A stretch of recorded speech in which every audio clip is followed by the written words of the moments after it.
દિયોદર મકડાલા ગામે કોંગ્રેસની વિજય સભામાં યુવા વિદ્યાર્થીનું નિવેદન. રાંટીલા બેઠક પર સિદ્ધરાજસિંહ ચૌહાણનું 14 ગામોએ રાજતિલક કર્યું. દશરથસિંહ ચૌહાણ. ભાજપ સરકારને તમાચો મારી જવાબ આપ્યો કે જે નેતાએ કામ નથી કર્યા તે માટે આવા યુવાનોને તૈયાર કર્યા છે. રામ લક્ષ્મણની જોડી બની આ વિસ્તારમાં વિકાસના કામો કરીશું. સિદ્ધરાજસિંહ ચૌહાણને જીતાડ્યા તેવું જ સમજજો કે આ ડબલ એન્જિનની સરકાર છે. મકડાલા ગામે કોંગ્રેસની વિજય સભામાં યુવા વિદ્યાર્થીએ આપેલ નિવેદનથી સૌને ચોંકાવ્યા. આજે વિજય બાદ મકડાલા ગામની અંદર જ્યારે આવ્યા ત્યારે સમગ્ર ગામને ખૂબ ઉત્સાહભેર અમારું સ્વાગત કર્યું. મકડાલા ગામ જે દિવસે મેં ફોર્મ ભર્યું એ દિવસથી જ હું એકલો ચૂંટણી નહોતો લડતો, આખું મકડાલા ગામ લડતું હતું. મકડાલા ગામના 18 આલમની પ્રજાએ ચૂંટણી લડી છે અને આજે સ્વાભાવિક છે કે જ્યારે આખું ગામ ચૂંટણી લડતું હોય અને ગામનો યુવાન એ જીતીને આવે ત્યારે સ્વાભાવિકપણે આખા ગામની અંદર દિવાળી જેવો ઉત્સાહ હતો અને બધાએ ખૂબ સારા આશીર્વાદ આપ્યા છે. ખાસ કરીને આપના જ ભાઈએ એવું કહ્યું છે કે રામ લક્ષ્મણની જોડી થઈને કામ કરીશું, આ વિસ્તારના અંદર વિકાસના કામો કરીશું. હું અને મારો ભાઈ બંને યુવાન છીએ અને અમે હંમેશા પ્રજાની વચ્ચે રહ્યા છીએ, ક્યારેય જાતભાતમાં માનતા નથી. હોસ્ટેલમાં રહીને વિદ્યાર્થી કાળથી જ યુનિવર્સિટીના સંગઠનની અંદર કામ કર્યા છે.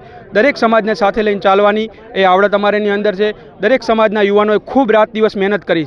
આ 14 ગામની અંદર અમે એટલા બધા યુવાનોએ અમારી સાથે કંધોથી કંધો મિલાવીને અમારી જોડે કામ કર્યું હોય ત્યારે 5 વર્ષ આ પ્રજાએ એક બહુ મોટી જવાબદારી આલી છે અને એ જવાબદારીને પૂરી નિષ્ઠાપૂર્વક કરવાનું અમે પૂરો પ્રયત્ન કરીશું અને જે પણ પ્રજાના કામો છે એ આવનારા 5 વર્ષની અંદર પૂરી નિષ્ઠાથી કરશું. ખાસ કરીને 20 જિલ્લા પંચાયતની સીટો જે ભાજપે કબજે કરી છે, ભાજપની સત્તા છે, તો આપ 10 સીટો ઉપર શું કહેશો?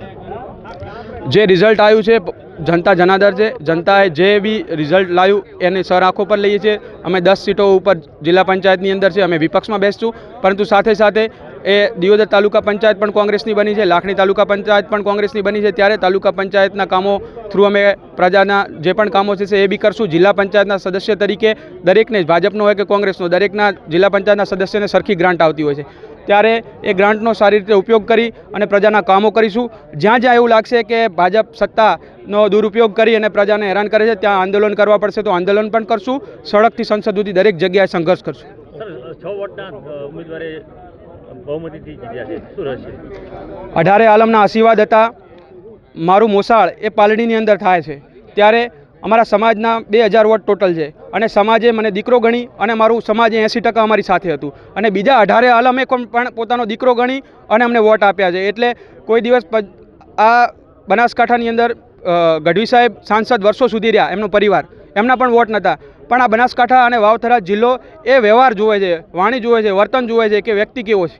અને આ નાની ચૂંટણીઓ, જિલ્લા પંચાયત, તાલુકા પંચાયતની ચૂંટણીઓની અંદર પક્ષાપક્ષી કરતાં એ વ્યક્તિનો વ્યવહાર કેવો છે, ઉમેદવારનો સ્વભાવ કેવો છે એના ઉપર જતું હોય છે. ત્યારે અમારો વાણી વ્યવહાર અને જે રીતે અમે પબ્લિકની અંદર ગયા, સ્થાનિક મુદ્દાઓની વાત કરી અને યુવાન છીએ, જ્યારે એનએસયુ અને યુથ કોંગ્રેસના માધ્યમથી પબ્લિક વચ્ચે જઈ અને કામો કર્યા છે, એના કામો ઉપર અમે વોટ માગ્યા હતા અને અત્યારે પ્રજાએ એ ખોબલે ને ખોબલે વોટ આપી અને અમને જીતાડ્યા છે. ત્યારે મને પૂરેપૂરો વિશ્વાસ છે કે આવનારા 5 વર્ષની અંદર પ્રજાના કામો માટે અમે પૂરા ઉતરીશું.